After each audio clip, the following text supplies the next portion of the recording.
for a minute because it's not all theoretical for you. And I'm not sure, Annette and Sue, if your story, and I want you to add to this, but you had 2 abortions personally. Right.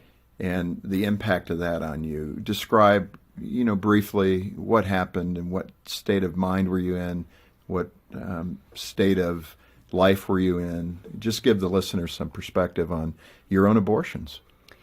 I was in college and with a guy that, I probably shouldn't have been with. And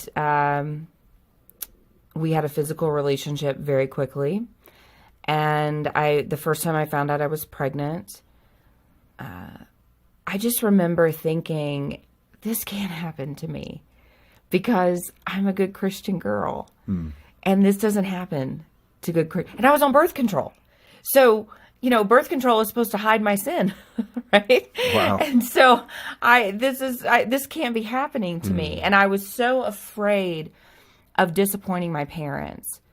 My dad, like a deacon in their church, and, good Southern Baptist. And I just thought, they can't know that this is who I am. And I wished that someone would have asked the question. I wish that someone would have said to me, okay, Abby, yes, your parents may be disappointed that you didn't follow the plan, right? That they taught you your whole life. The formula for marriage, right? But do you think they're going to be more disappointed to find out that, okay, you messed up, you didn't follow the plan? Or are they going to be more disappointed to find out that you took the life of their grandchild? Mm-hmm. And if somebody would have phrased that to me, I would have known the answer. I would have known that my parents would have wanted the opportunity to save the life of their grandchild. But I took that opportunity away from them. So you quietly had that first abortion. I quietly had my first abortion. And I would love to tell you that I thought about adoption or parenting or anything like that. But the guy that I was with, he told me, I've taken other girls to this clinic before. I can take you. And we went. I had the abortion. I had a surgical abortion. And I thought, okay, well, I'm going to never talk about this again. I'm going to stuff it down. And,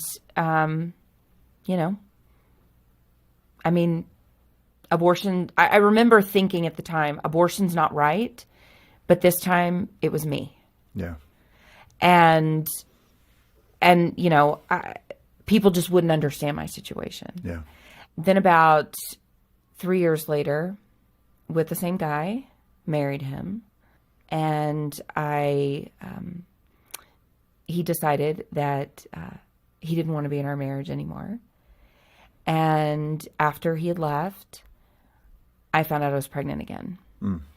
And I thought, oh my gosh, I cannot be stuck with this man for the rest of my life. And by that time, I was working at Planned Parenthood. And if you were working at Planned Parenthood and you needed an abortion, it was free. And so I thought, well, okay, this will be easier for me this time. And I chose the medication abortion because that seemed more natural. We were telling everyone, oh, it's just like a heavy cycle. It's no big deal. This is where you take an oral pill. You take a series of pills. It induces. Right.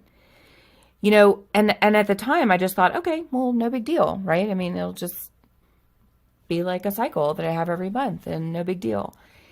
And I didn't think in advance of what this would look like. I didn't think, okay, I'm going to essentially labor at home. I'm going to pass a baby. And then I'm going to have to make a decision about what to do with that baby. Medication abortion is on the rise. And Sue can talk about that because that directly, that's really her story as well.